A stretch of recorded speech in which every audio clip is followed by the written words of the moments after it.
Ô Dieu, à toi la gloire qui a fait de grandes choses. Tu as aimé le monde. Tu lui as ôté le péché. Tu as donné ton fils comme sacrifice. Tu as donné sa vie. Le ciel est ouvert. La joie éternelle pour tous les hommes. Louez le Seigneur, louez le Seigneur. Toute la terre écoute cette parole résonner. Louez le Seigneur, louez le Seigneur. Vous les peuples, réjouissez-vous. Venez au Père. En Jésus, nous pouvons le faire. Donnez-lui l'honneur.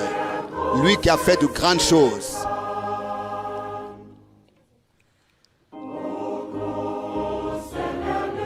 Ô grand Rédempteur, racheté par son sang, le pécheur qui croit peut aujourd'hui venir et recevoir le salut. Le plein pardon est accordé à chacun qui reçoit Jésus, qui saisit le salut divin. Louez le Seigneur, louez le Seigneur. Terre, écoutez cette parole. Louez le Seigneur, louez le Seigneur. Peuple, réjouissez-vous tous. Oh, venez au Père en Jésus qui s'est approché de nous et donnez-lui la gloire, lui qui a fait de grandes choses.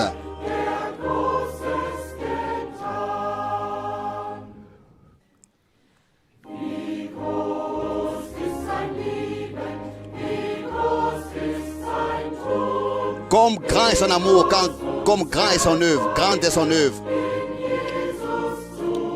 Comme grande est notre joie en Jésus de se reposer en lui. Mais encore plus grand et plus pur et plus élevé, ce sera quand nous entrerons dans la gloire avec des cris de joie. Louez le Seigneur, louez le Seigneur. Écoutez cette parole.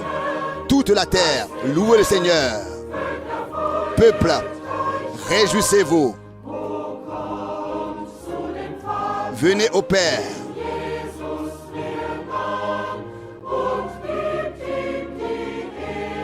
Donnez-lui gloire, lui qui a fait de grandes choses.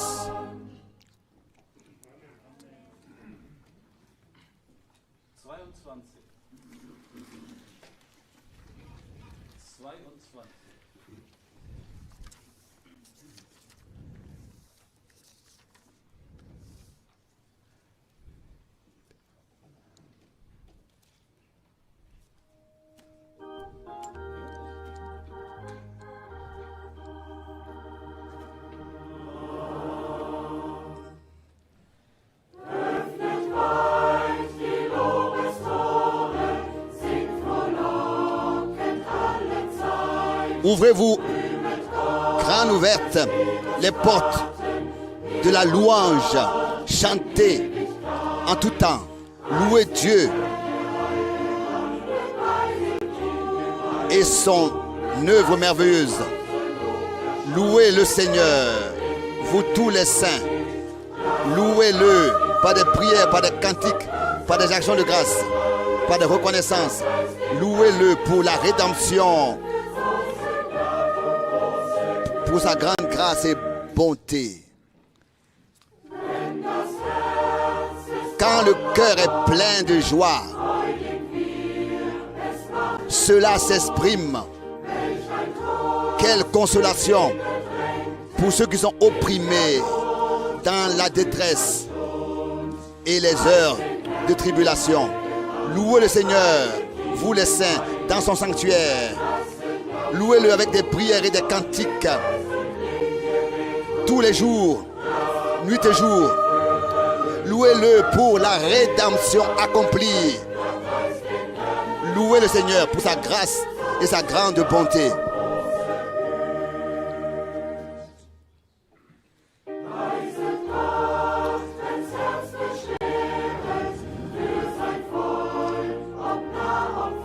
Louez Dieu quand le cœur est chargé pour son peuple, loin et près. Vous les croyants, apportez-lui vos soucis dans la prière. Louez-le, vous les saints, dans le sanctuaire, pour son amour, avec des prières et des cantiques, pour l'œuvre accomplie de la rédemption. Louez le Seigneur pour sa grande grâce.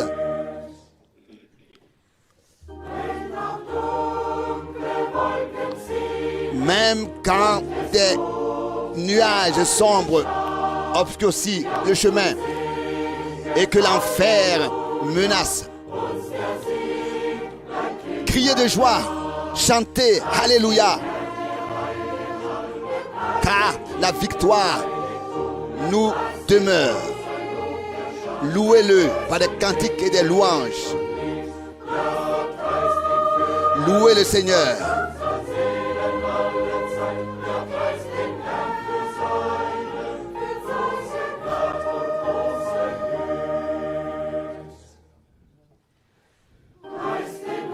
Louez le Seigneur pour son amour. Louez-le parce qu'il nous a donné le souffle de vie. Louez-le toujours. Aussi, au ciel, nous le louerons. Louez le Seigneur qui nous a aimés.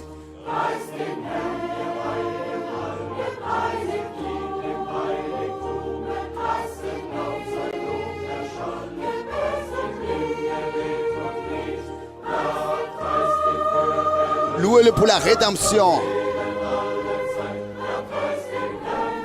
Louez-le pour son amour, pour sa grande grâce et sa bonté.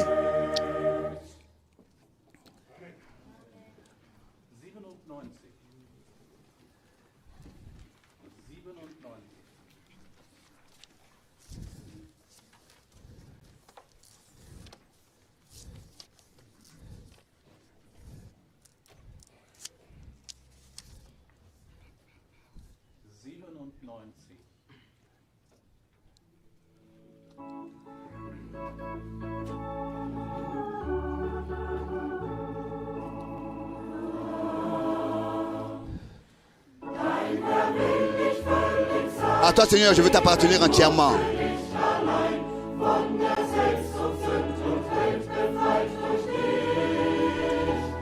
La vie seulement pour toi. La vivre seulement pour toi. Seul. Sans égoïsme. Sans péché. Libéré, délivré du monde.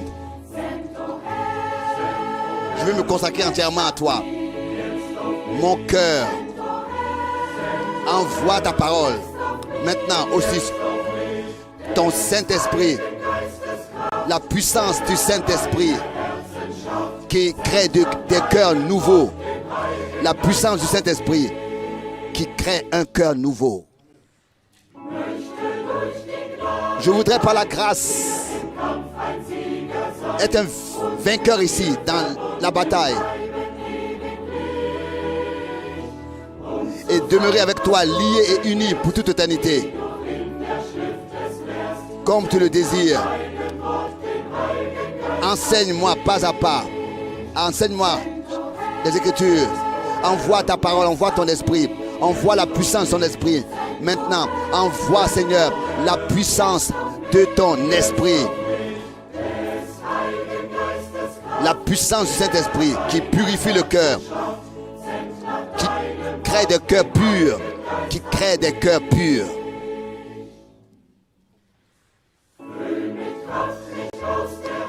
Remplis-moi de la puissance d'en haut et de l'amour pour que ton image soit visible sur moi. Jour après jour, fidèle comme un enfant, te servir. Envoie, d'après la promesse de ta parole, ton Saint-Esprit. Envoie au Seigneur, maintenant sur moi. Envoie maintenant sur moi la puissance du Saint-Esprit qui crée des cœurs purs. Crée des cœurs purs. Envoie la puissance du Saint-Esprit. Je veux demeurer en toi, Seigneur, et agir, travailler pour toi de plus en plus. Conduis-moi, je veux te suivre. Que ta vie soit dans mon âme pour que je puisse être une bénédiction pour les autres. Envoie sur moi, selon ta parole, la puissance du Saint-Esprit. Maintenant, Seigneur, envoie sur moi la puissance du Saint-Esprit qui crée des cœurs purs. Qui crée des cœurs purs.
Bonjour frères et sœurs. Encore ce matin, nous vous souhaitons à tous la bienvenue et nous souhaitons à tous les riches bénédictions de Dieu. Nous voulons nous lever pour la prière. Seigneur Jésus, nous sommes encore ce matin rassemblés pour t'apporter la reconnaissance, pour écouter ce que tu as à nous dire. Tu vois nos cœurs, chaque cœur tu connais, chaque cœur, tous ceux qui sont venus avec un désir, ou bien alors ils sont venus pour critiquer. Seigneur Jésus, aide-moi, aide-nous, pour que nous puissions écouter la parole que tu as préparée pour nous aujourd'hui, comme tu as parlé avec nous hier soir. C'était une bénédiction, c'était une plénitude. Je te remercie pour ta fidélité et ta grâce. Accorde-nous maintenant ta grâce pour l'honneur de ton nom, dans le nom de Jésus. Je te remercie pour tout, pour te chanter des cantiques. Amen, au nom de Jésus. Amen. Nous nous asseyons. Nous voulons chanter le cantique numéro 12. Quand la paix de Dieu inonde mon cœur. Numéro 13. Numéro 12, pardon. Le cantique numéro 12.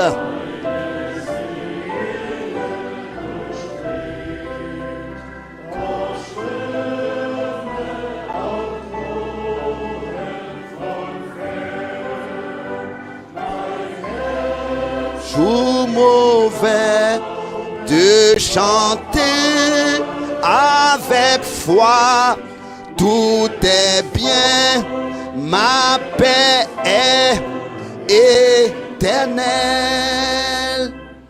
Quel repos, repos, quel repos dans le Seigneur. Quel repos, quel céleste repos.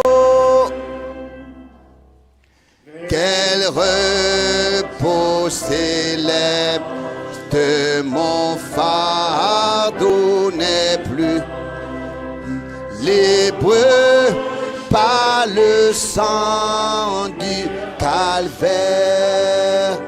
Tous mes ennemis, Jésus les a vaincus. Gloire et louange à Dieu, notre Père.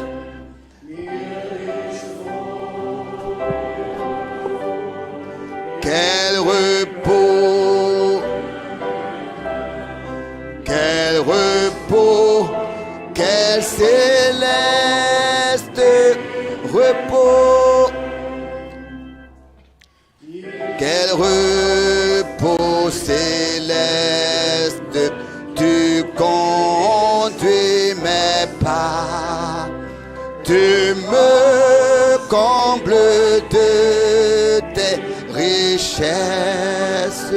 dans ton grand amour.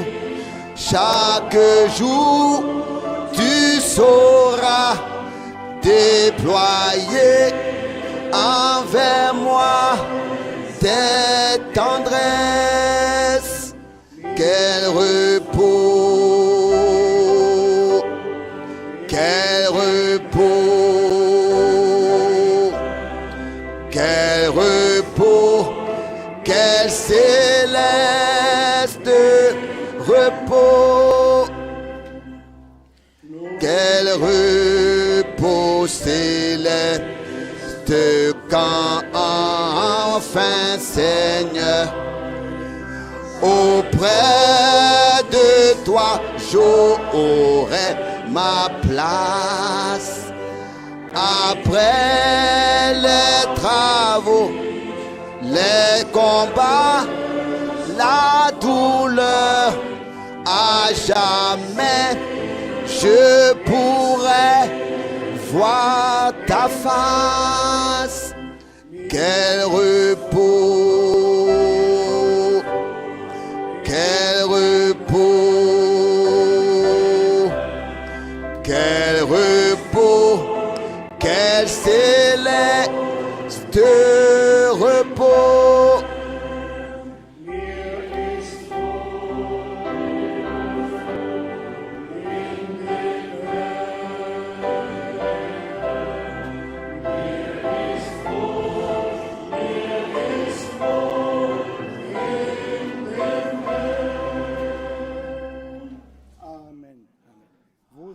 Amen. Où est-ce que nous pourrions avoir du repos en dehors de notre Seigneur Jésus-Christ? Il est encore aujourd'hui le même, pas seulement hier ou bien dans le futur, mais il est ce matin le même. Sous le coup de sa parole, nous pouvons l'expérimenter si Dieu nous accorde sa grâce. Nous voulons encore, pour le deuxième cantique, chanter le numéro 32. Numéro 32. Plus proche de toi, mon Dieu, plus proche de toi. Numéro 32. Mon Dieu, plus près de toi.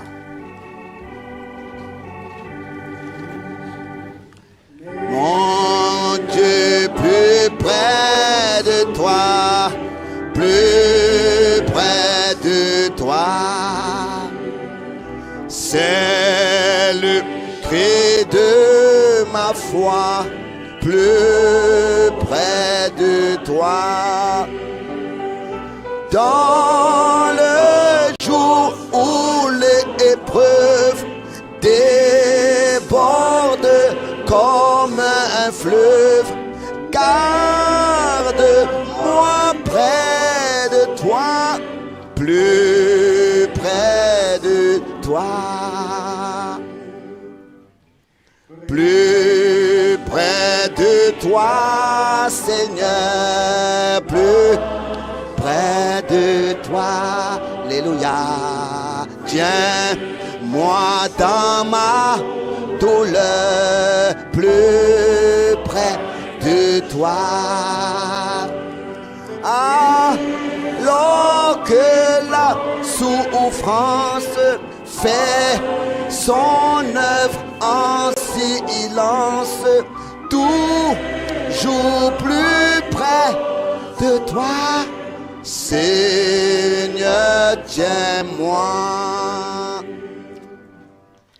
Plus près de toi, toujours plus près de toi.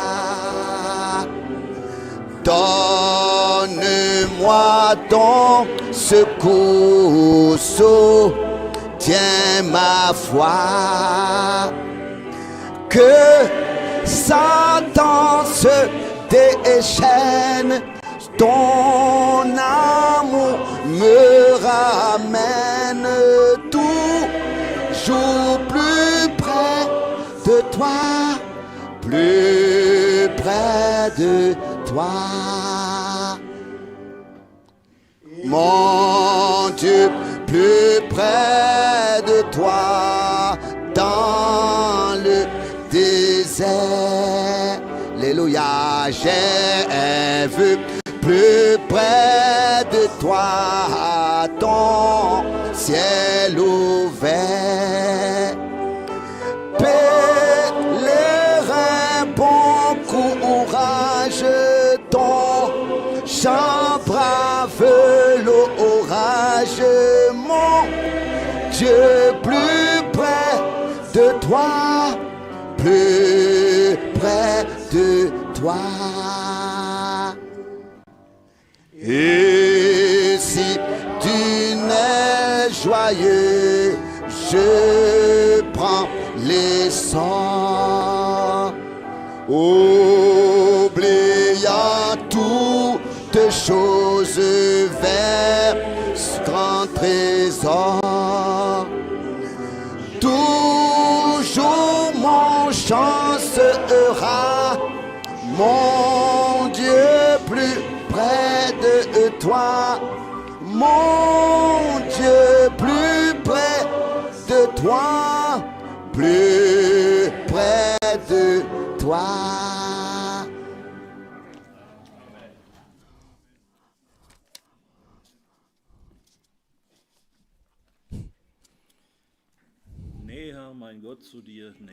Mon Dieu plus près de toi. C'est écrit. Rapprochez-vous de Dieu et je rapprocherai de vous. Et c'est ainsi que cela doit être. Nous voulons nous approcher de lui. Et quand cela peut se passer, ça peut se passer que dans sa parole. Dieu est dans sa parole.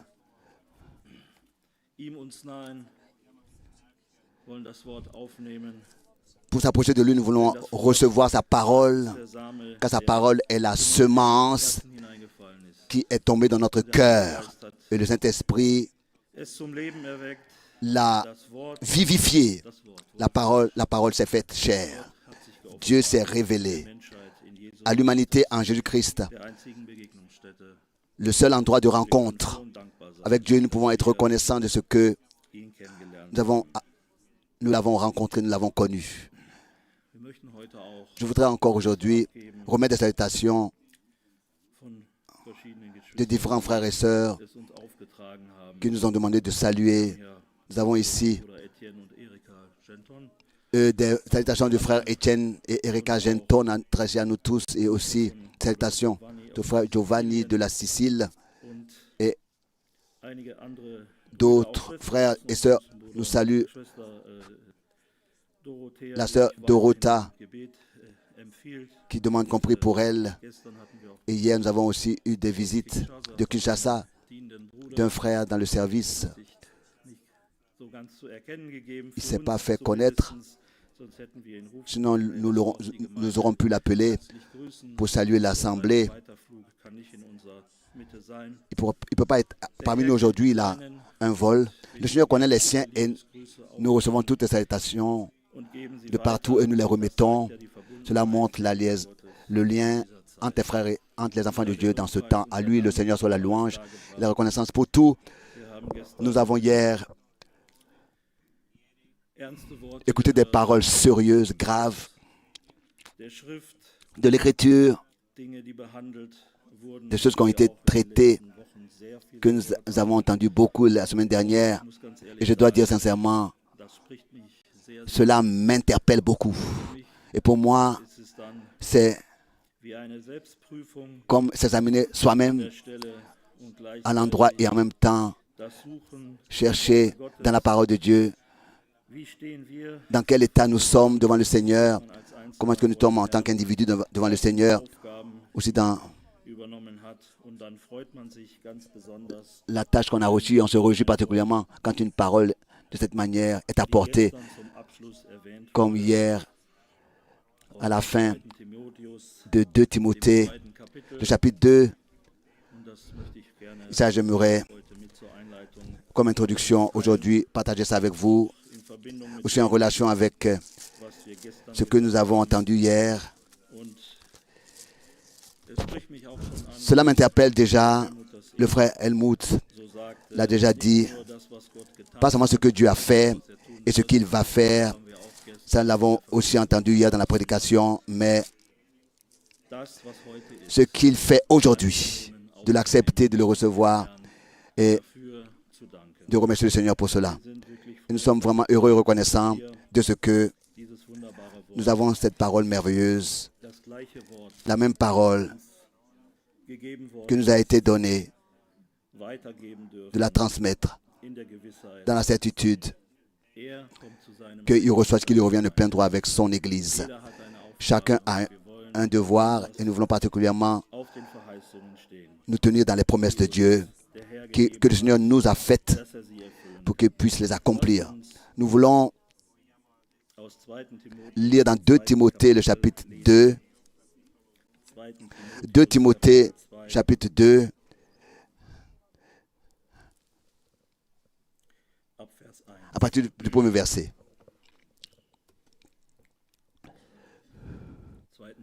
2 Timothée, chapitre 2, du premier verset.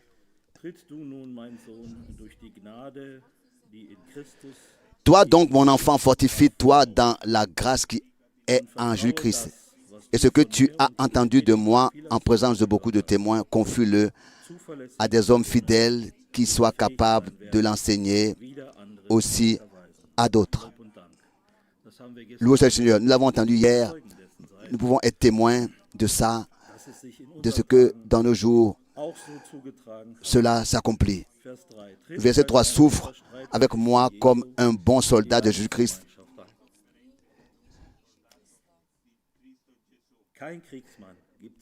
Il n'est pas de soldat qui s'embarrasse des affaires de la vie s'il veut plaire à celui qui l'a enrôlé.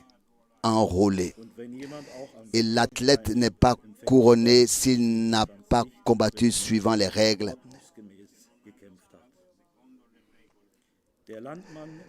Le laboureur qui peine doit être le premier à recueillir les fruits. Comprends ce que je dis, car le Seigneur te donnera de l'intelligence en toutes choses. Loué soit le Seigneur, que nous pouvons nous abandonner à cela, que le Seigneur encore aujourd'hui est présent. Tous ceux qui sont connus par le Saint-Esprit sont des fils et des filles de Dieu. C'est comme ça que c'est écrit. Et nous aussi, nous pouvons le prendre pour nous. Si nous sommes liés avec lui, que nous recevons la vue d'ensemble et la compréhension en toutes choses. Nous la recevons comme nous l'avons entendu aussi hier dans le résumé. Et si ici, nous revenons encore au deuxième verset.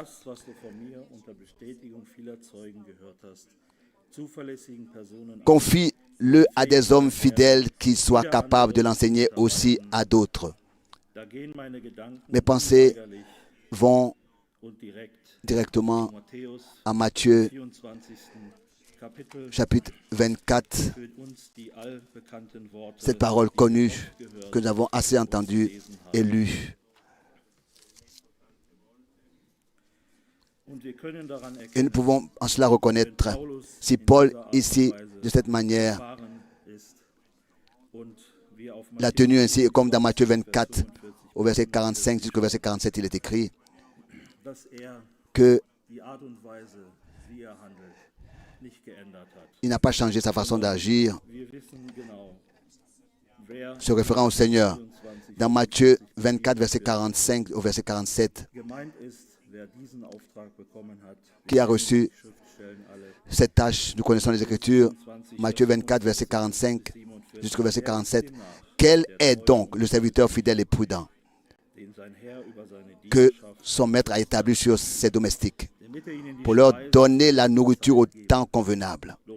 Loué soit-il. C'est écrit ici comme question. Dieu a donné la réponse dans notre temps. Il a donné la réponse. En septembre 1976, 76, mon serviteur, j'étais appelé selon Matthieu 24, verset 45 à 47. Et ce n'est pas resté à cela, mais que ce serviteur a distribué cette nourriture, mais il y a aussi des domestiques qui transmettent cette nourriture. Jusqu'à ce que le Seigneur revienne, nous pouvons le reconnaître ici, au verset 46. Heureux ce serviteur, que son maître, ici en allemand, avec la grand-mère, nous sommes très bénis. Quand nous lisons au verset 45 du serviteur et aussi au verset 46, heureux ce serviteur que son maître à son arrivée trouvera, faisant ainsi. Nous voyons que c'est accompli sous nos yeux. Ce que cet homme a reçu, ce serviteur a reçu. C'est ce que nous écoutons maintenant.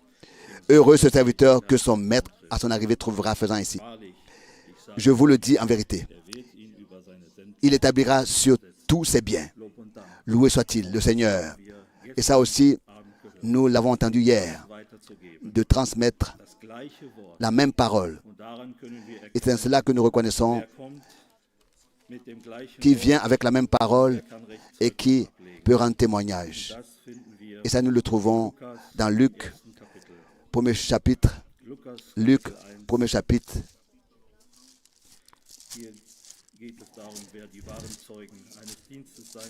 Ici, il est parlé de ceux qui peuvent être les vrais témoins d'un ministère. Luc, chapitre 1, verset 2.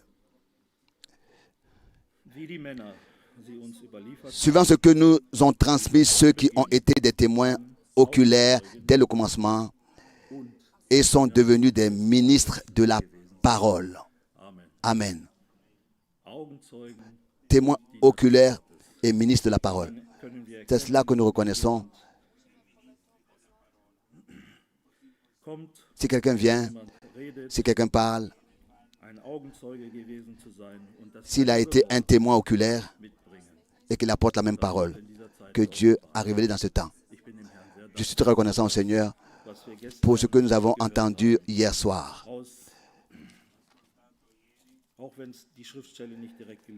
Même si ces versets n'ont pas été lus, mais ça m'a interpellé cette parole de 2 Timothée, chapitre 2. Ça a été mentionné et que cela soit ainsi que le Seigneur, dans ce temps, nous donne un sensor pour discerner ces choses. Que ce soit la même parole qui soit prêchée et qui soit écoutée. Que Dieu nous a accordé ce que nous avons reçu. Et ici, si nous voulons revenir dans 2 Timothée, chapitre 2. 2 Timothée, chapitre 2, verset 8.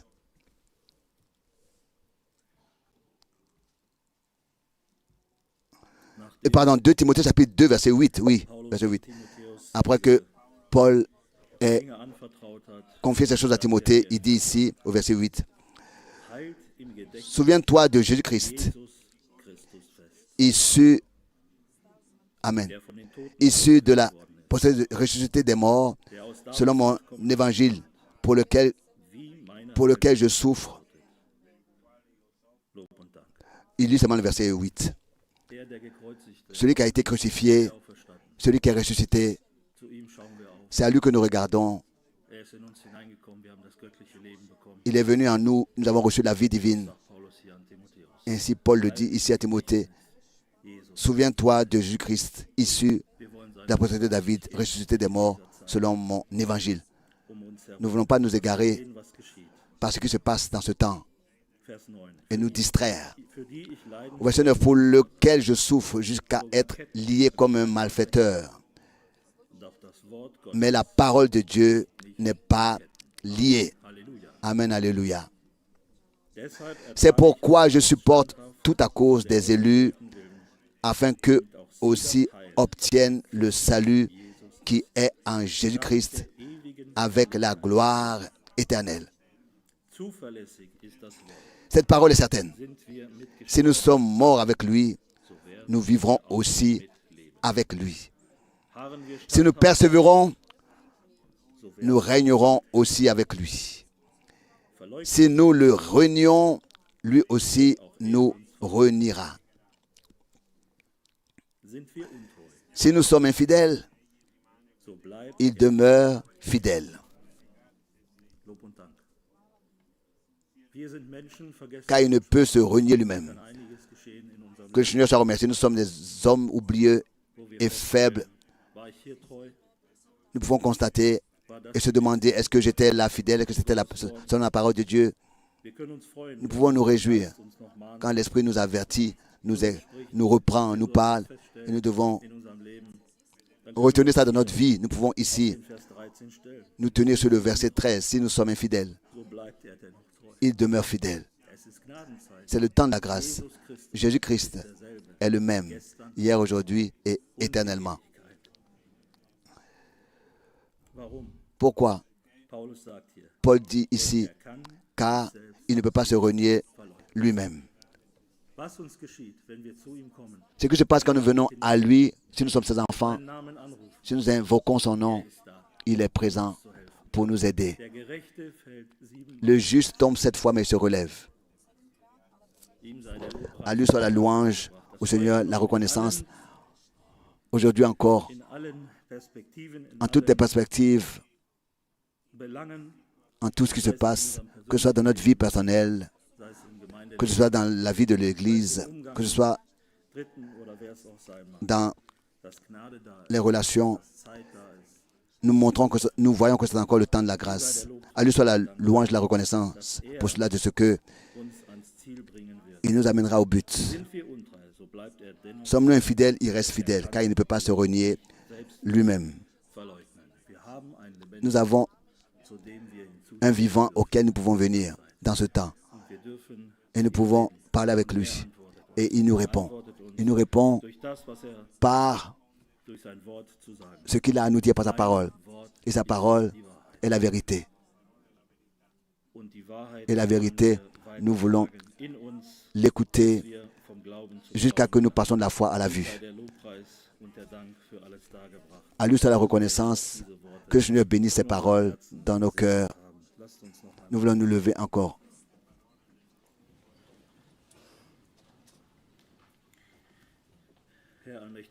Dieu Tout-Puissant, je te remercie pour ta fidélité et pour ta grâce,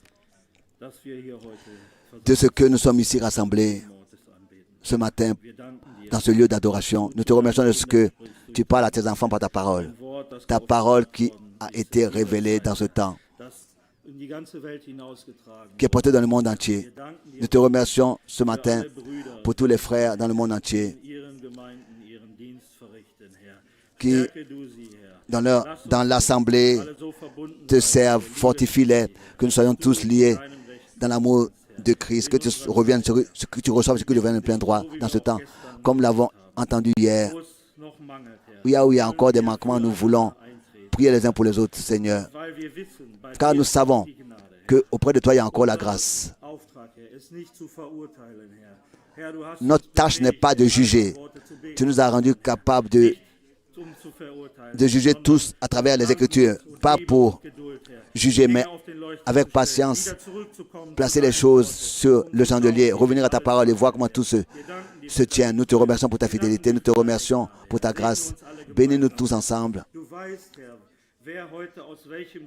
Tu sais qui est là aujourd'hui, pour quel motif. Tu vois les cœurs, tu vois chaque cœur.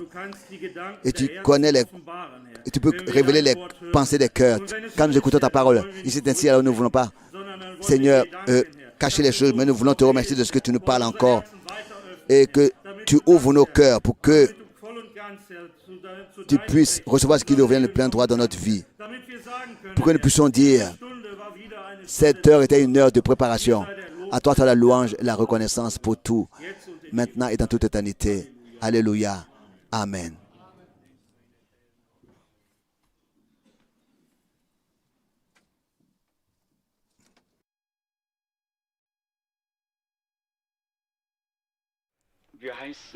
Nous vous souhaitons à tous ce matin encore la plus chaleureuse des bienvenues au nom précieux du Seigneur.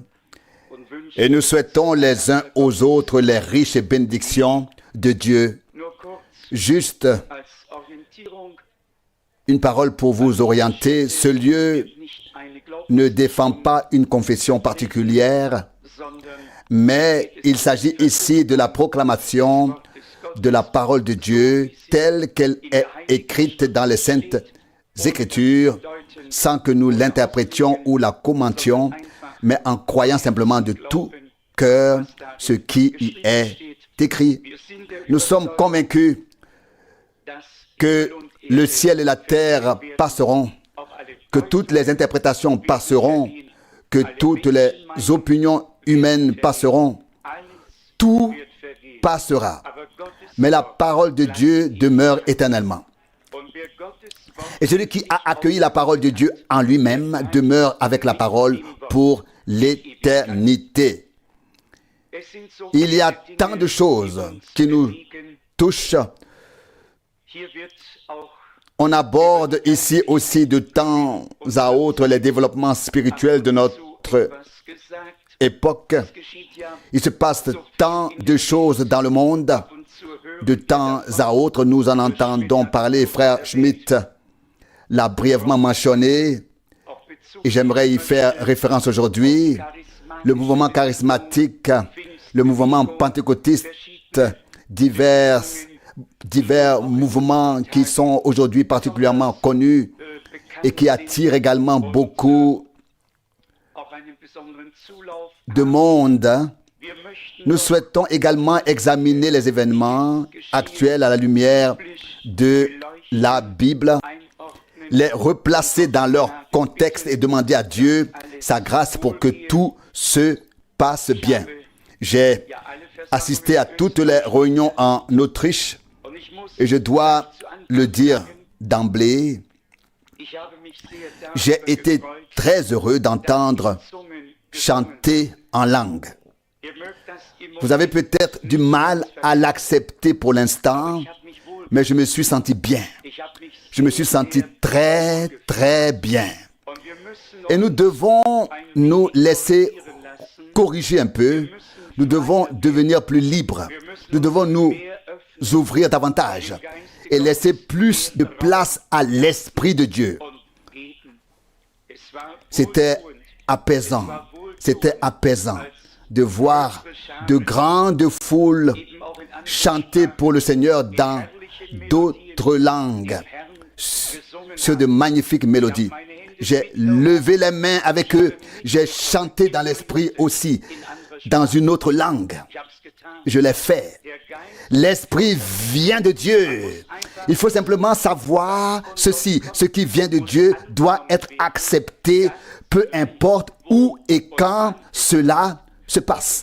Quant à savoir si l'enseignement qui y est dispensé vient de Dieu là-bas, c'est toute une autre question. Quant à savoir si la pratique vient de Dieu, c'est toute une autre question. Il faut donc vraiment faire la distinction entre ces choses. L'Esprit de Dieu agit en effet pour la dernière fois sur toute la terre. Et puisque les enfants de Dieu doivent maintenant être appelés de toutes les langues, de tous les peuples, de toutes les nations, de toutes les communautés religieuses, de toutes les congrégations libres, de toutes les paroisses et de toutes les communautés, je vous demande, comment cela doit-il se faire? Il doit simplement y avoir une voix de Dieu et elle existe belle. Eh bien, Dieu a des voies et des moyens. Il appelle à sortir. Avant d'entrer dans la méditation de la parole que nous avons toujours ici en ce lieu, et vous savez bien que j'ai également fait allusion à cela dans ce dernier traité, à savoir qu'il y a encore beaucoup de mélange dans le mouvement charismatique. Mais d'une manière ou d'une autre, tout à la fin, une séparation très claire aura lieu, car Dieu ne veut pas de ce mélange. Mais pour l'instant, il est là. Puis viendra la séparation et alors il apparaîtra clairement qui est choisi par Dieu, qui est élu de Dieu et qui ne l'est pas. D'ailleurs, ce tract, ce traité, cette brochure a de nouveau rencontré un très grand succès. Et vous pouvez en emporter et en distribuer en grande quantité, car Dieu peut ainsi parler aux gens. J'ai un livre avec moi dont je voudrais lire un court extrait, comme je l'ai déjà dit tout à l'heure, afin de donner un peu d'orientation. Le titre de ce livre de 270 pages, de 270 pages, est « Jouer avec le feu ». Jouer avec le feu. Et beaucoup de choses y sont dites. On y mentionne Branham X. Zeiss. Et c'est en fait un aperçu de l'évolution de l'histoire de la communauté religieuse depuis la Seconde Guerre mondiale. Donc l'histoire des communautés religieuses depuis la Seconde Guerre mondiale pour l'essentiel. Et cela s'étend donc jusqu'à l'époque moderne, puis ce qui se passe au Vatican, le mouvement charismatique au Vatican. Et je vais vous lire tout à l'heure une prophétie qui a justement été donnée dans la basilique Saint-Pierre au Vatican. Et vous serez étonnés de la manière dont les choses se déroulent. Mais en même temps, il faut souligner que Dieu ne fait qu'un premier pas pour agir partout par son esprit afin de remettre une fois de plus sur le devant de la scène le retour du Seigneur et ce qui est important sur le chandelier. Et je crois qu'avec le message divin, nous aurons pour tâche finale de pouvoir faire entendre l'appel à sortir divin dans tous les mouvements au-delà des confessions. À la page 67, on peut lire, citation, « Après la Seconde Guerre mondiale, les conflits avec le mouvement pentecôtiste avaient trouvé une fin provisoire. » Je saute quelques lignes. Citation, « Ainsi, à l'exception de quelques évangélistes guérisseurs comme Tommy Hicks, William Branham et Herman Sykes, les années d'après-guerre évangéliques sont restées largement épargnées. Et cela continue encore et encore. Et je voulais seulement juste mentionner que beaucoup de choses sont connues dans l'histoire des communautés religieuses. Même Krefeld est connu, Frère Frank est connu, d'autres sont connus peut-être mieux et davantage que nous ne le souhaiterions. À la page 71, à la page 71, on peut lire à propos de l'année 1964. En 1964, David Duplessis a participé au Concile Vatican. Au Concile Vatican II à Rome, à l'invitation du Vatican. Puis on enchaîne ici avec la basilique Saint-Pierre et ce qui y a été dit et fait. Et le pape de l'époque a justement conclu son discours en présence de tous ces charismatiques en ces termes. Et conformément à l'enseignement du même apôtre, célébrer l'Eucharistie fidèlement, fréquemment et dignement, c'est là le chemin que le Seigneur a choisi pour que nous ayons sa vie en nous. De même, approchez-vous avec confiance du sacrement de la réconciliation. Ces sacrements sont des signes de la grâce que Dieu nous accorde par l'intermédiaire nécessaire, par la médiation nécessaire de l'Église, de la communauté religieuse. Et maintenant, voici, chers fils et chères filles, avec l'aide du Seigneur, par l'intercession de Marie, mère de la communauté religieuse, en communion de foi, de vie et d'apostolat avec votre pasteur, vous êtes préservés de toute erreur. Et ainsi, vous contribuerez à votre manière au renouveau de la communauté religieuse. Jésus est le Seigneur. Alléluia. Remarquez-vous, j'ai failli employer un mot grossier, ce terrible mélange. Et maintenant, il s'agit d'examiner les Écritures jour après jour, comme il est écrit dans les Actes des Apôtres 17, à propos de ceux de Bérée, Actes des Apôtres 17, verset 11. Ils examinaient chaque jour les Écritures, les Saintes Écritures, pour voir si ce qu'on leur disait était exact. Mais voici maintenant la prophétie, juste après que le pape de l'époque, Paul VI, dit cela. Au cours de cette célébration dans la basilique Saint-Pierre, la prophétie suivante a été prononcée. Je la lis. Je t'ai fortifié par ma puissance. Je veux renouveler ma communauté religieuse. Je veux conduire mon peuple vers une nouvelle unité. Je t'exhorte. Détourne-toi des plaisirs futiles. Consacre-moi du temps. Je souhaite transformer votre vie en profondeur. Regardez vers moi. Une telle prophétie aurait pu avoir lieu dans n'importe quelle communauté religieuse pentecôtiste, n'est-ce pas? On peut être, ou peut-être pas, bien sûr. Je continue à lire. Je suis toujours présent dans ma communauté religieuse. Un nouvel appel vous est adressé. Je me crée à nouveau une armée de témoins. N'est-ce pas beau à entendre? Et je rassemble mon peuple. Ma puissance repose sur lui. Ils suivront mon berger élu. Ne te détourne pas de moi. Laisse-moi te pénétrer. Fais l'expérience de ma vie, de mon esprit, de ma puissance. Je veux libérer le monde. J'ai commencé à renouveler ma communauté religieuse. Je veux conduire le monde vers la liberté, une prophétie au Vatican. En 1964, en présence de David Duplessis, dont je possède moi-même encore une lettre qui m'est parvenue à l'époque d'Afrique du Sud aux États-Unis et dont le ministère avait beaucoup impressionné Frère Branham. Et nous avons en 1964, et je voudrais demander à ceux qui s'en souviennent, quand John McTernan, venant de Rome, a prêché ici à Krefeld, chez nous. Qui s'en souvient? Frère Rousse, Sœur Rousse, Frère Elling, Frère Schmidt, il y en a quelques-uns. Et qui se souvient que je me suis ensuite rendu en voiture à Rome et que nous y avons tenu des réunions auxquelles Duplessis, l'évêque Stanley et bien d'autres ont participé et qu'ensuite ils sont entrés au Vatican pour y présenter leurs requêtes. Je connais de très nombreux noms parmi les personnes mentionnées ici. Je voudrais souligner deux choses à ce sujet. Premièrement, que le mélange est bien là. Deuxièmement, que le vrai et le faux sont si proches l'un de l'autre que seuls les élus qui connaissent la parole de Dieu et l'ont accueilli en eux comme un bien durable qu'ils portent en eux reconnaîtront par l'onction du Saint-Esprit ce qui est vrai ou faux. Il est très très important que nous suivions ces choses.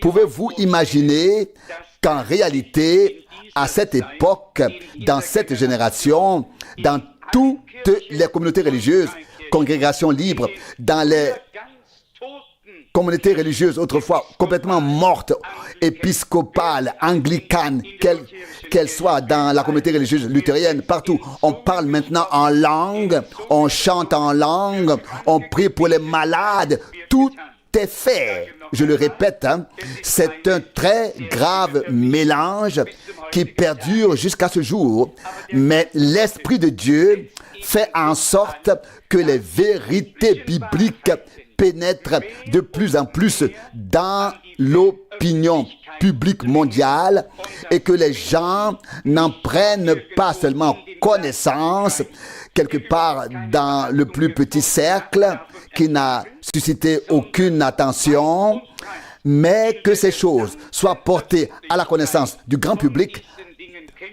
partout.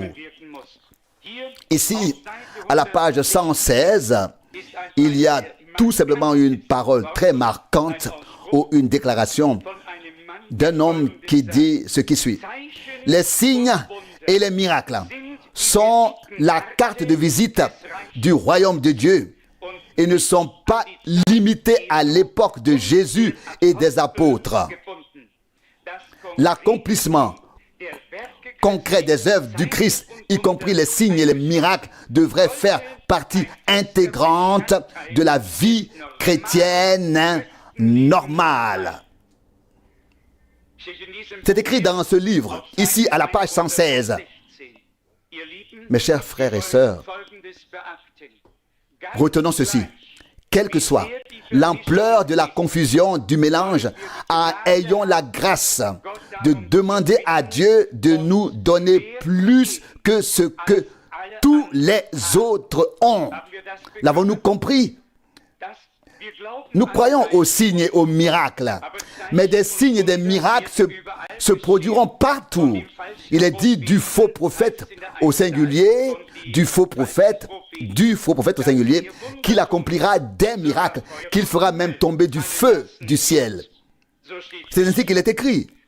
Faut-il s'étonner que cette chose soit introduite dans toutes les communautés religieuses et congrégations libres? Non, il doit en être ainsi. Mais les élus sauront faire la distinction entre le faux prophète et comme nous l'avons lu tout à l'heure que Marie est la protectrice de la communauté religieuse et ainsi de suite, comme cela est enseigné là-bas, que nous saurons faire que nous saurons faire la différence, la distinction entre le faux prophète et le vrai prophète, entre le faux et le vrai, et que nous puissions remercier Dieu d'avoir veillé à ce que nous ayons en ces derniers jours une orientation très claire, fondée sur la parole de Dieu. Ce n'est pas parce qu'un homme a dit quelque chose, mais parce que nous avons été ramenés à la parole originale, que nous avons reçu le discernement spirituel. Le discernement spirituel n'existe pas dans le vide. Il s'opère sur la base de la parole de Dieu. Car comment pourrions-nous autrement juger? Dans l'Ancien Testament, comme on peut le lire, il y avait la lumière et la justice, le pectoral d'Aaron, dans lequel se trouvaient les 12 pierres correspondant aux tribus d'Israël. Et si quelqu'un avait un songe ou une relation, il devait se rendre au temple. Il devait se placer devant ce pectoral. Et s'il racontait sa révélation et que rien ne brillait de ces 12 pierres, alors il pouvait rentrer chez lui. Alors la chose ne venait pas de Dieu. Avez-vous, qui a entendu parler de la lumière et de la justice? Montrez-moi vos mains. Dans la Bible, à propos du pectoral d'Aaron, n'avez-vous pas lu ce qui concerne la lumière et la justice? Oui. Mais qui lit l'Ancien Testament? De toute façon, c'est très important. Il faut le lire. À propos de Saül, il est dit, et le Seigneur ne lui répondait plus par des rêves et par la lumière et la justice. 1 Samuel 28, verset 6. N'avez-vous pas relu cela? Oui. Et puis il y a la prophétie. Néhémie 7, 65. Esdras 2, 63. Ce n'est que lorsqu'un sacrificateur porteur de la lumière et de la justice sera de nouveau là que l'on pourra manger des choses du saint, du très saint. Oui, il y a suffisamment de passages bibliques dans le Nouveau Testament. L'enseignement des 12 apôtres est la lumière et la justice. Quiconque pense avoir quelque chose qui vient de Dieu doit se soumettre à l'enseignement des 12 apôtres. Et si la lumière ne resplendit pas, alors la personne en question doit s'en aller. Dans ce cas, la chose ne vient pas de Dieu. Et si quelqu'un dit alors que Marie soit désormais la compagne ou la protectrice, ceci et cela, nous devons tout de même présenter l'enseignement des 12 apôtres et nous y conformer. Rien ne s'illumine là. L'obscurité persiste. Pourquoi? Parce que cela ne vient pas de Dieu. Ainsi, le discernement divin, le discernement des esprits et des choses ne peut être exercé par toi et moi de manière privée. Le discernement divin vient par la lumière et la justice. Si l'on veut le formuler précisément, alors la lumière a rendu témoignage que la chose qui a été présentée était juste. Et la parole de Dieu est la lumière, est une lumière sur notre chemin. Psaume 119, 105. Elle éclaire toutes les choses en jeu. Elle met en lumière ce qui est juste et ce qui est faux. Et c'est dans cette lumière de Dieu, dans la lumière de la parole, que nous voyons et reconnaissons tout. Et nous avons compris de quelle manière, maintenant, en ces temps de la fin, et c'est vraiment une période très critique. L'heure de l'épreuve, l'heure de la tentation est venue sur toute la terre. Apocalypse 3, 10. L'orientation divine à l'aide de la parole de Dieu est l'impératif du moment.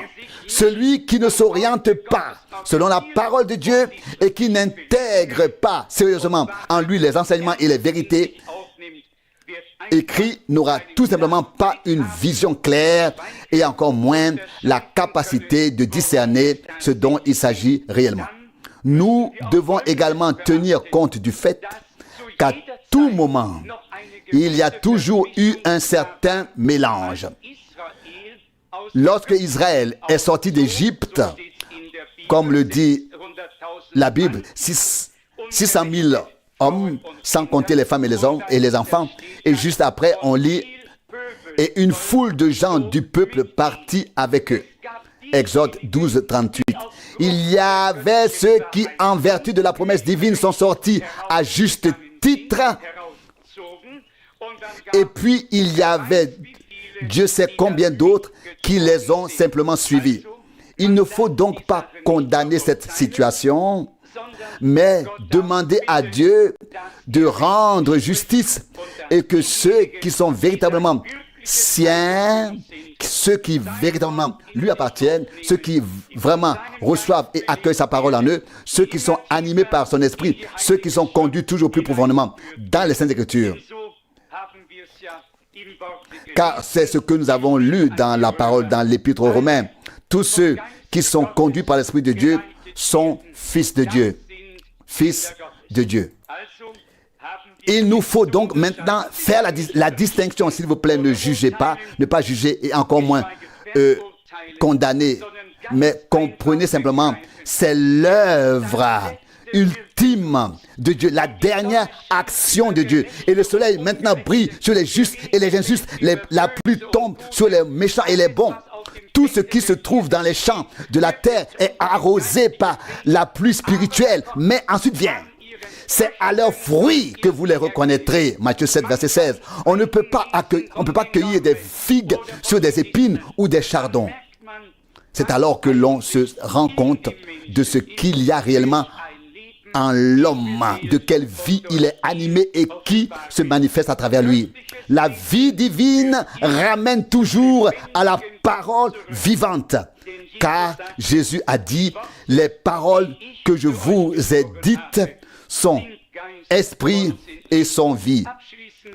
Pour conclure sur ce premier point, je voudrais simplement dire, moi et Frère Schmitt et d'autres qui étaient là-bas l'ont d'ailleurs constaté lors des rassemblements charismatiques, je peux très bien m'intégrer à tout cela pourvu qu'on me donne ensuite l'occasion de dire ce qui doit être dit au nom du Seigneur. Le cadre extérieur ne me dérange pas du tout. Je regarde la valeur de ces âmes précieuses qui ont faim et soif de justice. Et c'est de ces âmes qu'il s'agit que notre Seigneur a racheté par son sang précieux et saint. Je souhaiterais qu'il m'invite un jour à un congrès directement international. J'accepterai alors cette invitation avec grand plaisir. Penchons-nous sur les Saintes Écritures. Juste quelques passages encore. Deutéronome chapitre 10. Deutéronome chapitre 10. Une comparaison pour notre époque. Dieu choisit. Dieu fait sortir. Il scelle.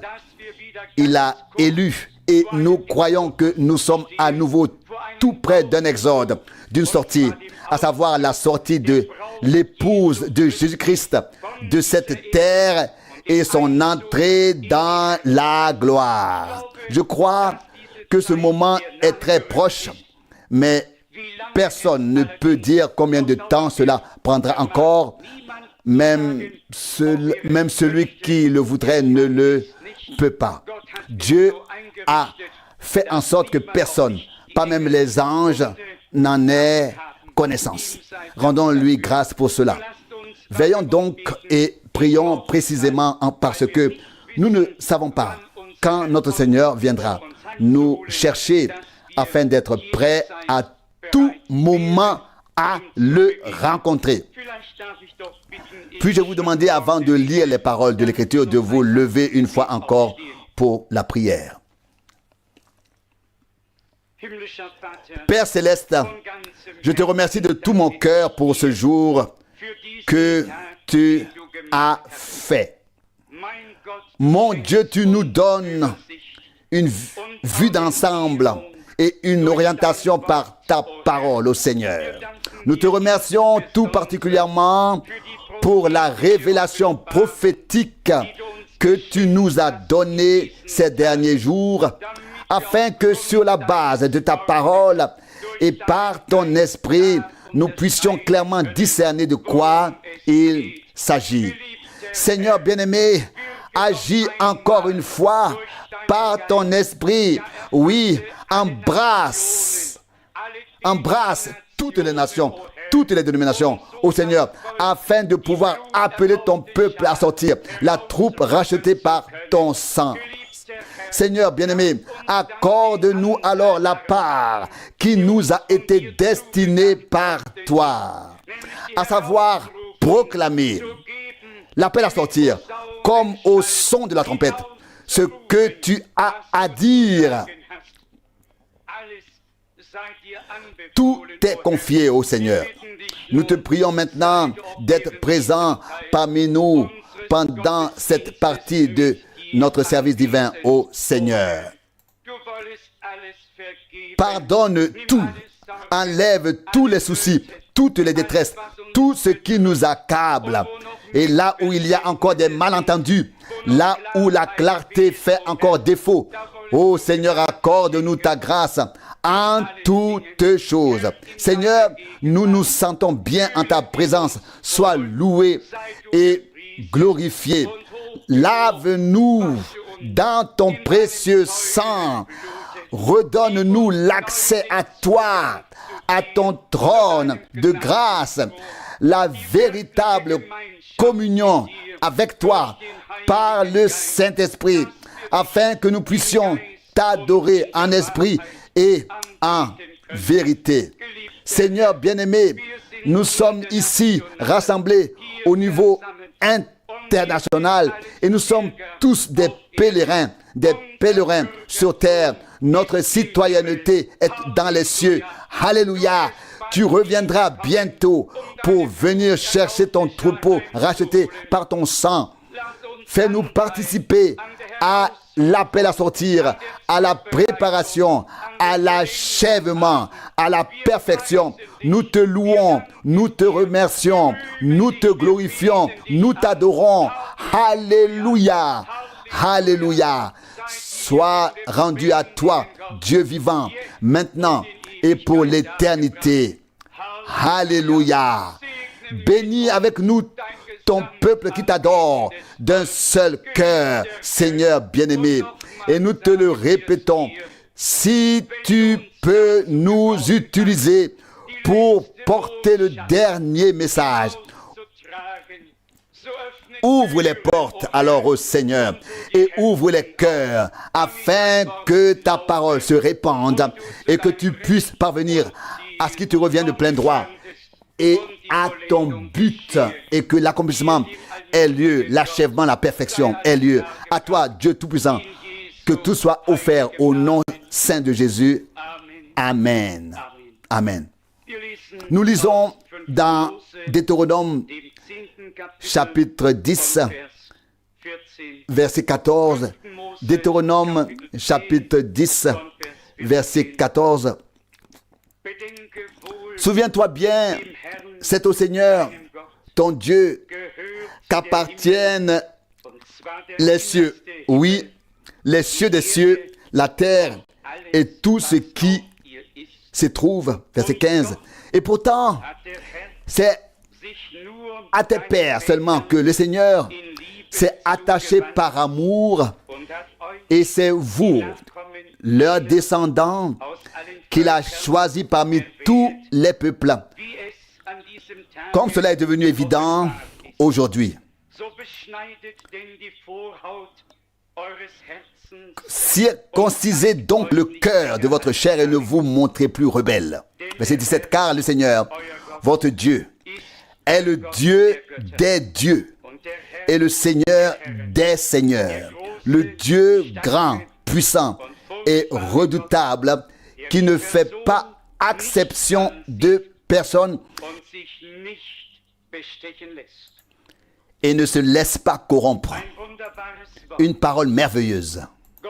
Dieu a appelé toute la création à l'existence et il est responsable de tout ce qui vit, de tout en général.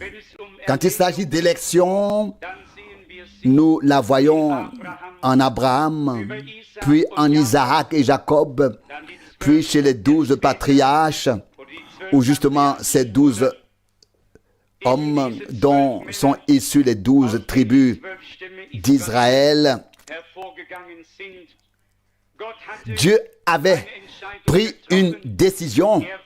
Il voulait établir une alliance particulière. Il voulait un peuple qui se reconnaisse en lui, un peuple auquel il puisse s'identifier, un peuple auquel il puisse se révéler, qui porte son témoignage, qui assume des tâches dans l'histoire du salut, et ce qui devait se produire, et ce qui devait se produire dans le Nouveau Testament avait déjà été annoncé aux prophètes et aux patriarches dans l'Ancien Testament. Pensons au sacrifice d'Isaac qui a dû porter le bois sur lequel il a ensuite été couché et sacrifié. De même, le Christ, le Fils de Dieu, a porté sa croix sur laquelle il a été cloué. On trouve dans tout l'Ancien Testament, que ce soit sous forme d'images préfiguratives, de prophéties ou de symboles, on trouve dans tout l'Ancien Testament un fil rouge qui le traverse jusqu'à ce qu'il devienne réalité en Jésus-Christ lors de la conclusion de l'alliance du Nouveau Testament. Il nous est dit ici, souviens-toi bien, c'est au Seigneur, ton Dieu, qu'appartiennent les cieux, oui, les cieux des cieux. Deutéronome 10, verset 14. Tout lui appartient, jusqu'au trône sur lequel il siège, tout lui appartient. Verset 14, la terre et tout ce qui s'y trouve. Et voici maintenant la justification, la raison. Verset 15, et pourtant, c'est à tes pères seulement que le Seigneur s'est attaché par amour, et c'est vous, leurs descendants, qu'il a choisi parmi tous les peuples, comme cela est devenu évident en ce jour. L'élection est l'un des enseignements bibliques que peu de gens comprennent, mais qui est très apprécié par les élus. Un homme qui a ancré son élection, qui a affermi son élection, comme il est également écrit dans les Saintes Écritures, et comme le dit Paul, destiné à la foi des élus de Dieu. Tite 1, verset 1. Car il y a en effet des appelés et il y a des élus. Ici, l'Ancien Testament nous montre ce que signifie l'élection. Il y avait de nombreux peuples. Un seul a été élu. Il y avait de nombreux hommes. Un homme nommé Abraham a été choisi. L'élection signifie Dieu en choisit un ici, un là. Et il les fait à sortir. Mais ceux qu'il appelle à sortir, il sait qu'ils croiront en lui et le suivront avec obéissance quand il a dit à Abraham, prends ton fils unique, celui que tu aimes, et sacrifie-le sur la montagne que je te montrerai. Alors Dieu savait, avant même d'appeler Abraham, que cet homme ferait avec obéissance ce qui lui serait demandé. Il en va de même jusqu'à ce jour. Dieu nous a choisis pour le connaître, pour connaître sa volonté, son plan, sa parole, et pour nous conformer à ce qu'il nous a commandé. C'est-à-dire devenir des pratiquants de la parole et ne pas rester de simples auditeurs. Je voudrais poursuivre la lecture du chapitre 12 de Deutéronome que nous connaissons tous très bien. Deutéronome chapitre 12 versets 4 à 5. Deutéronome chapitre 12 versets 4 à 5. Vous ne devez pas agir ainsi avec le Seigneur votre Dieu. Entre parenthèses, comme les autres peuples avec leur Dieu. verset 5. Mais vous devez rechercher et vous rendre au seul lieu que le Seigneur, votre Dieu, choisira parmi toutes vos tribus pour y établir son nom et y prendre demeure.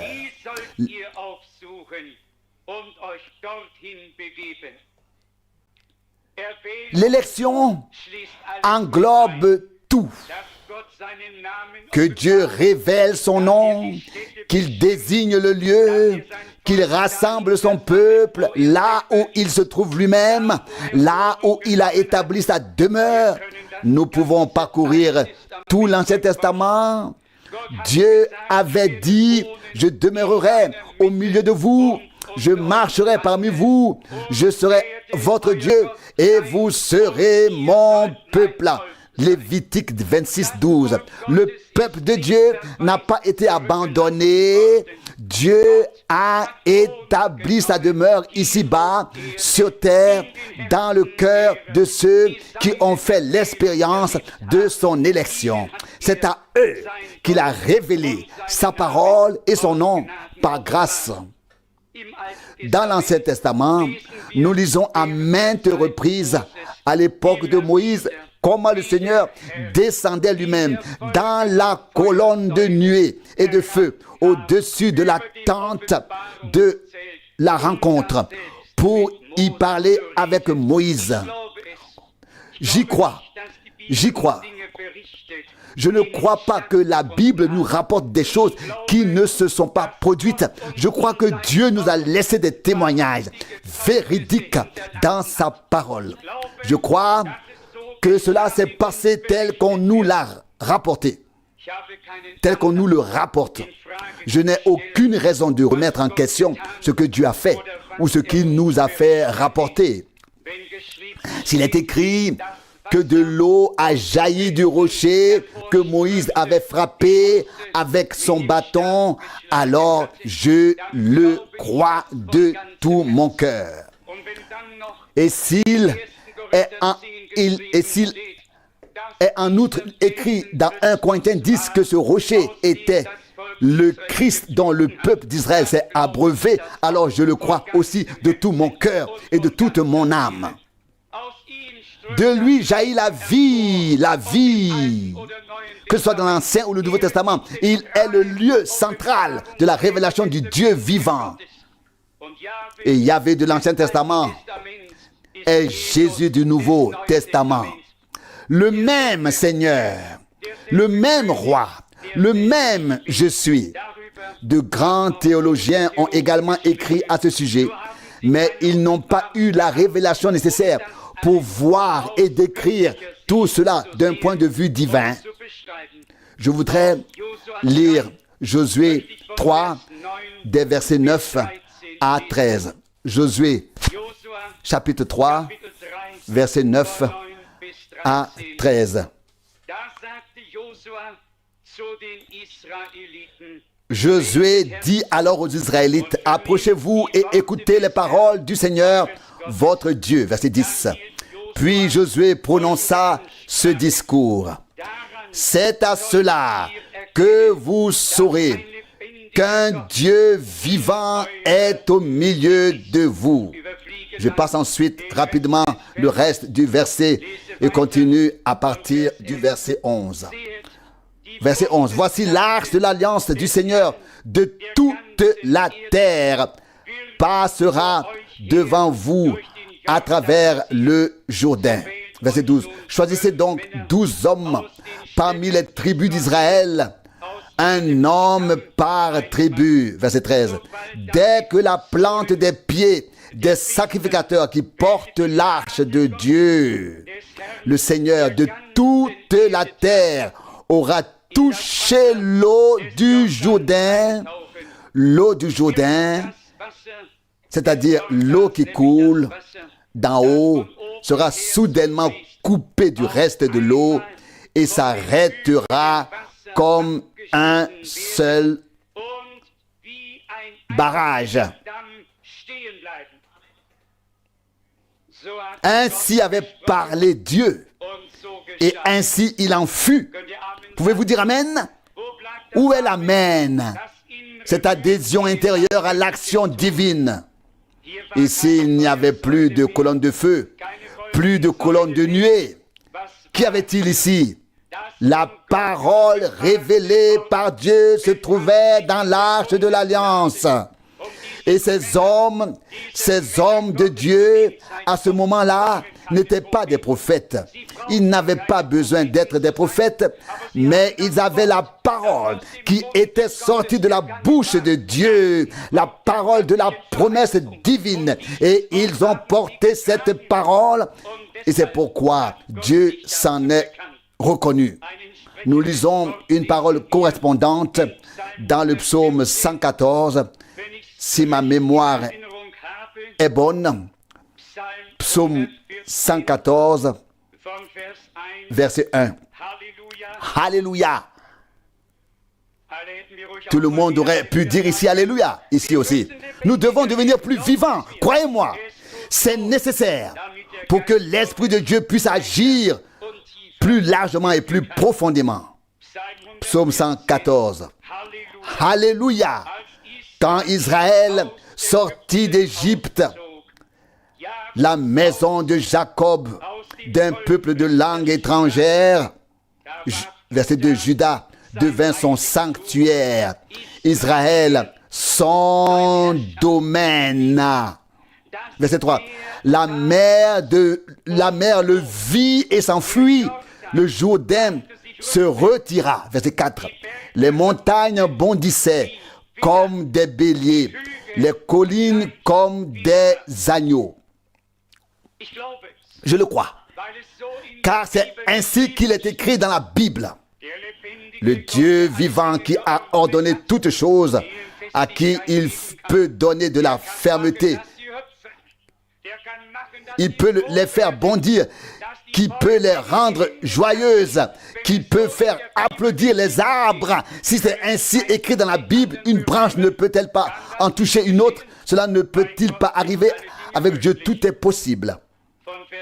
Le verset 5 dit ensuite, qu'est-ce qui t'a pris, ô mer, pour que tu t'enfuis, ô Jourdain, pour que tu recules?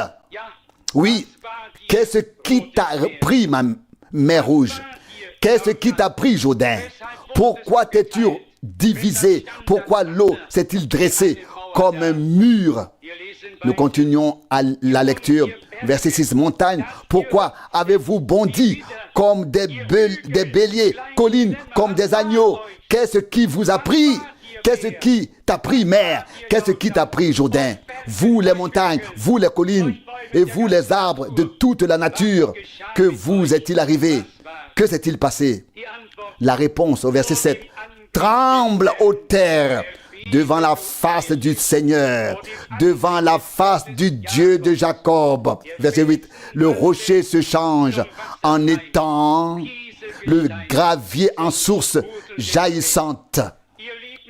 Mes chers amis, nous faisons bien de nous rappeler sans cesse l'œuvre, l'action de Dieu, toujours de nouveau. Et lorsque nous avons des petites choses que nous souhaitons présenter à Dieu dans la prière, ne serait-il pas bon de pouvoir dire au Seigneur, ô Dieu, toi qui as fendu la mer et révélé ta toute puissance, n'as-tu pas aujourd'hui le pouvoir d'intervenir ici? Si nous nous rappelons ainsi ce que Dieu a fait, ces choses dans lesquelles sa toute puissance s'est manifestée, si nous nous en souvenons et disons ensuite, Seigneur, tu as aujourd'hui la même puissance. Nous sommes aujourd'hui les porteurs de ta parole, les porteurs des promesses divines qui sont écrites dans la parole de Dieu. Seigneur, Dieu Tout-Puissant, reconnais ton peuple que tu as choisi afin que ta gloire se manifeste maintenant.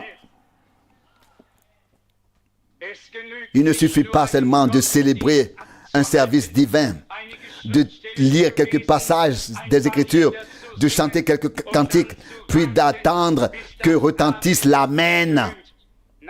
Non, nous devons prendre conscience que nous avons été rassemblés devant la face de Dieu pour entendre les paroles vivantes de Dieu, fraîchement descendues du trône. Et j'ose affirmer, Dieu nous a révélé sa parole fraîchement descendue du trône par le Saint-Esprit en ces derniers jours. Nous n'étions pas assis au pied de Gamaliel.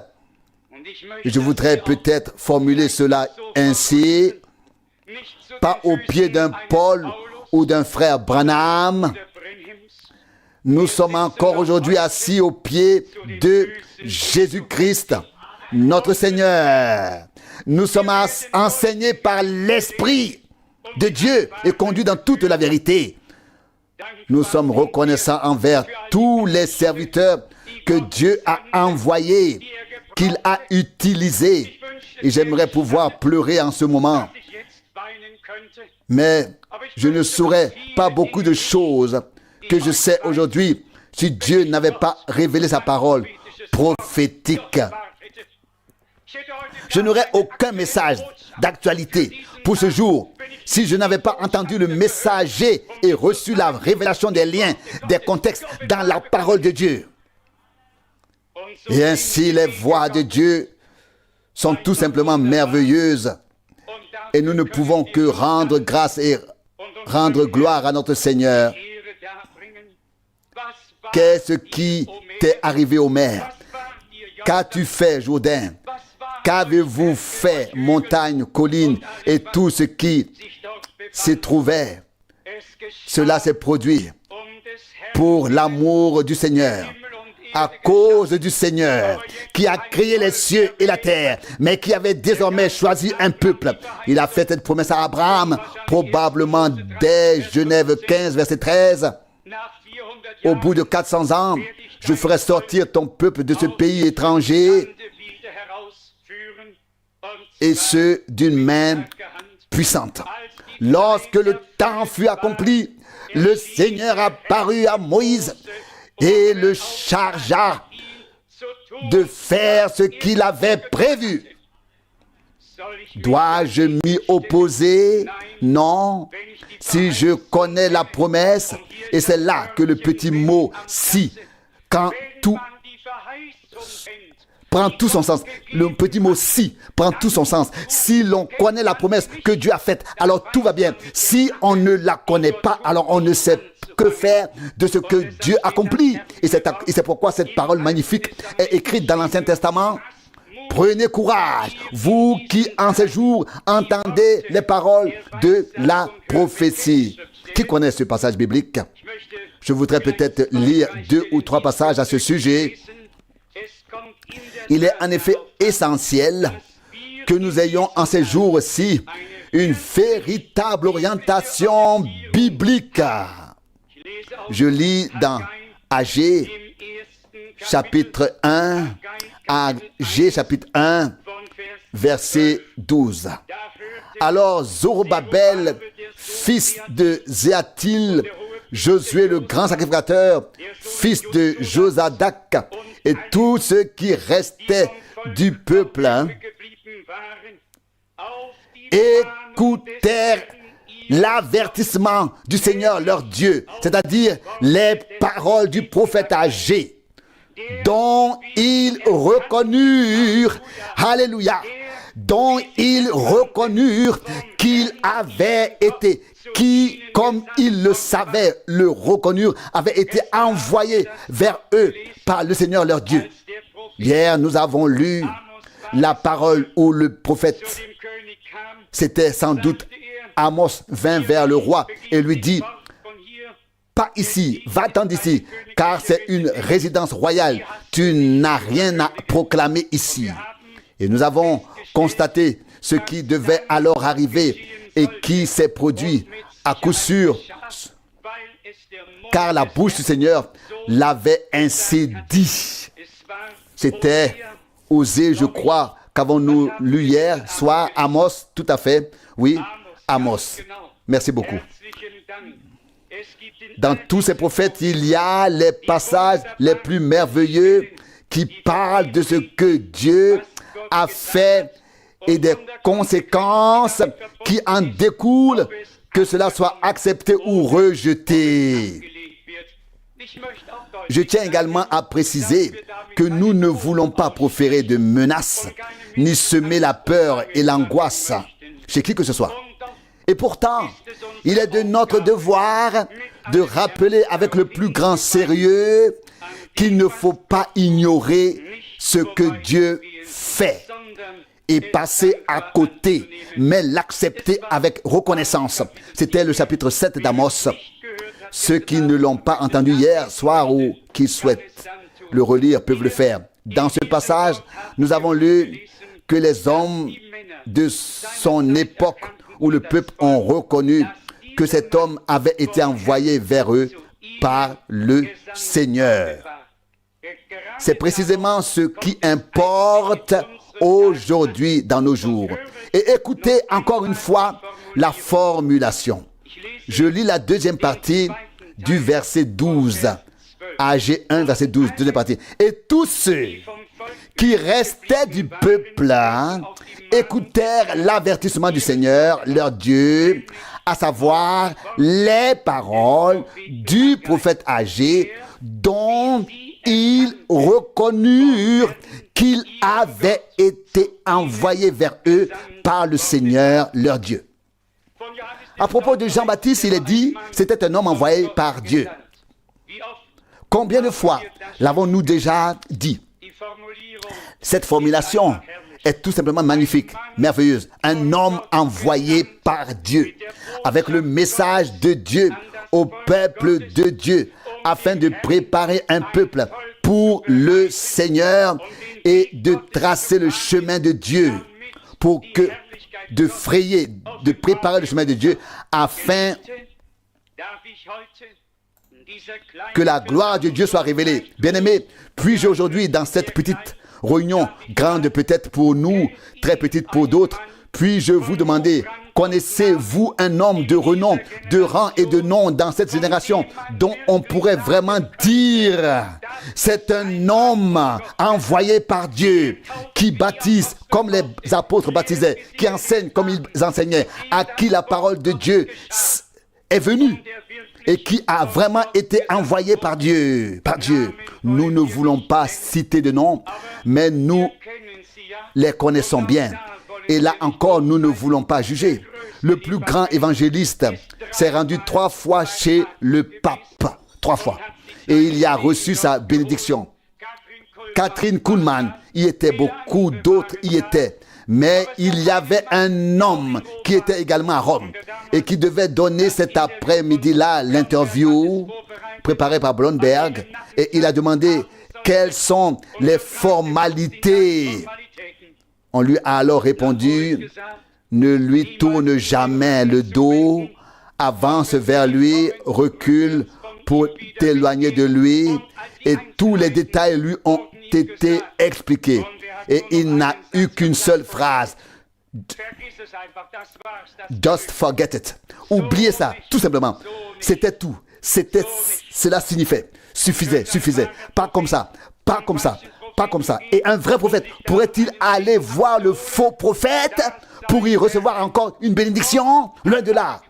Dieu a envoyé ses serviteurs à tout moment pour apporter sa parole à son peuple.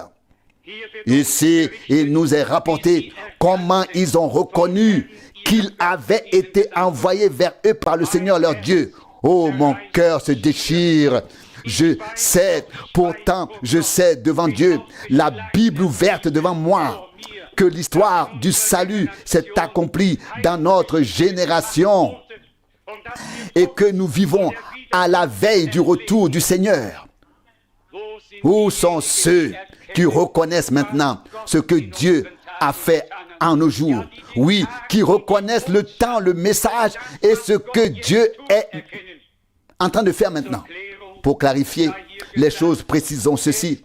Il n'y a pas de message de William Branham et un autre d'Eval Frank. Il n'y a qu'un seul message divin. Et celui-ci est le témoignage global des Saintes Écritures. La révélation de l'ensemble du dessein de salut de notre Dieu. Les hommes de Dieu n'avaient pas de message. Ce n'est pas ainsi parle un tel, mais ainsi parle Dieu dans sa parole. Ainsi Dieu a parlé dans sa parole. Les hommes de Dieu se présentent avec la parole de Dieu. Heureux tous ceux qui comprennent très bien et prennent également à cœur la parole de notre Seigneur tirée de l'Évangile selon Jean chapitre 13 ou Matthieu 10, puis Jean 20, ici dans Jean chapitre 13, verset 20, il est écrit: en vérité, je vous le dis, celui qui, lorsque j'enverrai quelqu'un, l'accueillera, c'est moi qui l'accueille. Comment peut-on me dire, je n'ai besoin de personne, j'ai Jésus, j'ai la parole, j'ai tout. Peut-être as-tu tout de ton point de vue, mais as-tu tout du point de vue de Dieu?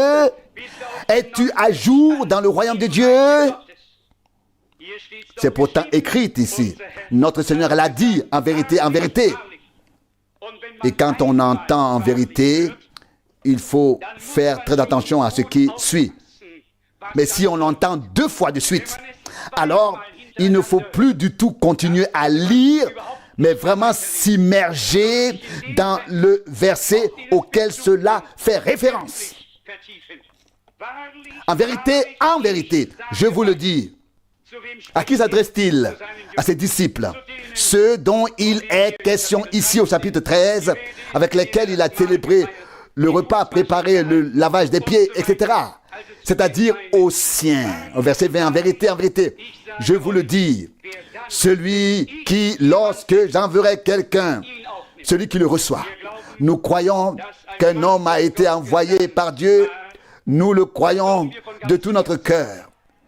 Comme nous l'avons déjà dit, nous ne prêchons pas les hommes, mais nous rendons grâce à Dieu d'avoir eu des hommes. Jean 20, verset 21, puis il leur dit, Jean 20, verset 21, de nouveau, la paix soit avec vous. Comme le Père m'a envoyé, je vous envoie. Un appel direct, divin, où l'on connaît le jour et l'heure, où l'on connaît le mandat, où l'on sait exactement ce qui nous a été dit lors de l'appel. Moïse le savait, oui ou non? Moïse savait ce qui lui avait été dit lors de son appel. Josué le savait, oui ou non? Élie le savait, oui ou non? Pas seulement qu'ils avaient été appelés, mais il y a eu une instruction lors de l'appel. Ils le savaient tous. Jean-Baptiste le savait, oui ou non. Tous les hommes de Dieu le savaient. Paul l'a rapporté à plusieurs endroits dans les Actes des Apôtres. Il a pu restituer exactement ce qui lui avait été dit lors de son appel.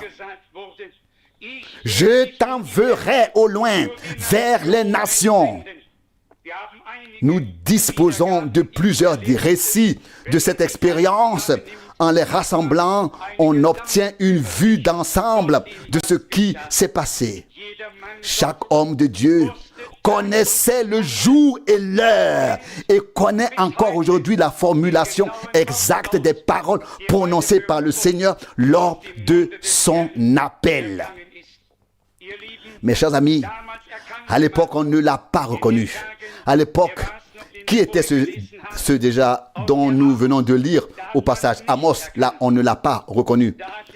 Alors l'homme qui était responsable là-bas a dit, va-t'en, va manger ton pain ailleurs. Ici, c'est une résidence royale. Ici, c'est nous qui régnons. Ici, c'est nous qui avons la parole. Ici, il n'y a pas de place pour toi en tant que prophète. Et excusez-moi, si ce passage est mentionné plusieurs fois, je n'ai pas de notes sous les yeux, mais cela est écrit très clairement dans Amos 7, au verset 12. Alors Amathia dit à Amos, voyant, lève-toi, fuis au pays de Juda, mange là-bas ton pain et prophétise là-bas. Verset 13, mais à Bethel, tu ne dois plus te présenter comme prophète. Oh, Jérusalem, Jérusalem, qui lapide les prophètes et persécute ceux qui t'ont été envoyés. Une question. Pourquoi n'est-il pas écrit que tu persécutes les évangélistes, les enseignants ou les bergers? Pourquoi n'est-il pas écrit celui qui accueille un évangéliste recevra la récompense d'un évangéliste? Dès le commencement, les prophètes ont été la bouche de Dieu lui-même, du Seigneur, ici sur cette terre. Et depuis toujours, on n'a pas voulu entendre la parole de Dieu. On a voulu des traditions pieuses, se laisser un peu bercer par la merveilleuse mélodie des chants, par les belles interprétations qui y sont présentées. Cela ne suffit pas. Dieu a le droit de parler. Eh bien, à tous ceux qui reconnaissent qu'il est alors un homme envoyé par Dieu pour recevoir ce qu'il a dit. Et je vous dis aussi en quoi consiste l'astuce de ces gens. Ils se persuadent aussi souvent qu'ils le peuvent. Non, il ne peut pas venir de Dieu, car dès l'instant où il admettrait qu'il était un homme envoyé par Dieu, il devrait s'y soumettre. Et c'est précisément ce qu'ils ne veulent pas. Ils veulent continuer comme avant. Et c'est pourquoi ils doivent apaiser leur conscience, se dire quelques phrases rassurantes pour ensuite persister dans ce calme qui n'est toutefois pas dans ce repos qui n'est pas un repos en Dieu, un calme en Dieu, mais un repos qu'ils se sont eux-mêmes créés. Il existe une parole très pertinente concernant la proclamation ou l'envoi d'un homme de Dieu. Et nous avons ici dans Luc 7 la meilleure réponse ou la meilleure illustration la meilleure vue d'ensemble de ce à quoi cela peut ressembler. Luc chapitre 7 verset 29 et 30. Luc chapitre 7 verset 29. Et tout le peuple qui l'écoutait, y compris les publicains, s'est conformé à la volonté de Dieu en se faisant baptiser par Jean. Verset 30. Mais les pharisiens et les docteurs de la loi ont rejeté le dessein du salut de Dieu pour eux-mêmes en ne se laissant pas baptiser par lui. Quelqu'un pourrait demander, le dessein du salut de Dieu est-il lié à un seul homme qui soudain proclame le baptême et baptise les gens dans le Jourdain? D'après cette parole-là, oui. Car c'est Dieu lui-même qui agit là, c'est Dieu lui-même qui parle là, c'est Dieu lui-même qui écrit l'histoire du salut ici sur terre. Il ne s'agit pas de quelqu'un qui a beaucoup d'argent et qui se présente comme évangéliste et où tout va bien quand 1000 personnes chantent en chœur. Il s'agit de l'histoire du salut de Dieu ici sur cette terre. Et quand il s'agit du dessein du salut, et nous avons clairement lu la parole ici. Verset 30. Mais les pharisiens et les docteurs de la loi ont rejeté le dessein du salut de Dieu pour eux-mêmes, pour leur personne. Dans l'ensemble, ils ne peuvent pas le rejeter car le dessein de Dieu demeure. Mais pour qui subsiste-t-il? Pour ceux qui se soumettent à ce dessein divin et non pour ceux qui l'ignorent. Et c'est pourquoi, et qui passent à côté, et c'est pourquoi il est écrit qu'ils ont rejeté le destin du salut de Dieu pour leur personne. Il ne s'agissait donc pas de gens. Il ne s'agit pas non plus aujourd'hui d'un homme. Aujourd'hui, il s'agit, et je le dis devant Dieu le Tout-Puissant, qui jugera un jour les vivants et les morts. Aujourd'hui, dans l'église du Dieu vivant, il s'agit du dessein du salut de Dieu, de la proclamation de l'intégralité de ce dessein et de l'accomplissement de ce dessein du salut de Dieu. Et pour cela, il est nécessaire que nous ne mettions pas de côté les choses que Dieu fait en pensant « Oui, alors nous n'avons pas cru correctement jusqu'à présent. » Sur combien de points ai-je dû me corriger? J'ai appris et j'ai entendu sans cesse de nouvelles choses, mais j'ai fait comme ceux de Bérée. J'ai scruté, sondé les Écritures jour après jour pour me convaincre si les choses en étaient ainsi. On peut être convaincu que l'autre a tort et penser même pouvoir le prouver bibliquement. Et il faut dire à ce sujet Il ne suffit pas de s'appuyer sur un seul passage biblique. Il faut prendre en compte l'ensemble du témoignage. Et lorsqu'il s'agit d'un sujet, il faut prendre tous les passages bibliques qui s'y rapportent. Celui qui n'en prend qu'un seul peut se tromper autant qu'il est possible de se tromper. Les Écritures, le diable en a lui-même toujours pris un. Il a même dit, il est écrit, il donnera des ordres à tes anges, ils te porteront sur leurs mains. Il peut aussi citer les Écritures. Oublie le diable, il connaît la Bible mieux que bien des prédicateurs. Et quand il le faut, il sait bien citer. Mais notre Seigneur a dit, il est encore écrit. Il faut ajouter et prendre les autres passages pour obtenir ensuite une vision d'ensemble, une explication et une réponse de Dieu. Et pour recevoir une réponse de Dieu, non pas à travers un seul passage, mais à travers l'ensemble du témoignage des Saintes Écritures. Et ainsi Dieu peut continuer à marcher avec nous. Mais il faut alors se dépouiller de toute fierté, de tout orgueil, de toute résistance, de toute vanité, de toute prétention. Simplement se soumettre à la main, sous la main puissante de Dieu. Alors nous ne savons plus rien mieux que les autres. Alors nous nous prosternons devant le Seigneur. Je vous raconte ce qui m'est arrivé à l'instar de ce Saul de Stars qui a alors dit, je considère tout comme des ordures afin de gagner le Christ. Ce qu'il savait et avait appris auparavant avait disparu. Il avait reçu la révélation de Jésus-Christ. Et il y demeurait, il y persistait. Et les choses qu'il savait de Dieu lui ont été révélées. Bien-aimés, résumons ce dont nous avons parlé ici aujourd'hui. Nous vivons à la fin des temps, j'en suis profondément convaincu. Lorsque le Seigneur lui-même parle des signes, et qu'il nous dit ensuite en insistant et en soulignant, quand vous verrez cela arriver, relevez la tête, car vous savez, non pas parce que vous pensez, mais car vous savez, une connaissance divine fondée sur l'accomplissement des prophéties bibliques en nos jours, alors vous saurez que votre rédemption est proche. Israël est revenu, cette nation s'est adressée contre nation. À la fin, il y aura la paix. Quand ils diront paix, paix et sécurité, aucun danger, alors viendra la ruine. Regardons autour de nous, voyons ce qui se passe. Les divisions entre les nations ou entre une nation et un continent sont surmontées. Les divisions d'ordre religieux entre les communautés religieuses sont surmontées. Tout tend vers la grande unité mondiale. De quoi s'agit-il? De quoi s'agit-il? Il s'agit aussi que l'Église du Dieu vivant maintenant soit unie sous un seul chef, sous une seule tête. C'est Jésus-Christ, notre Seigneur. Il est la pierre angulaire et il est la tête, la pierre de faite. Il est l'alpha et l'oméga.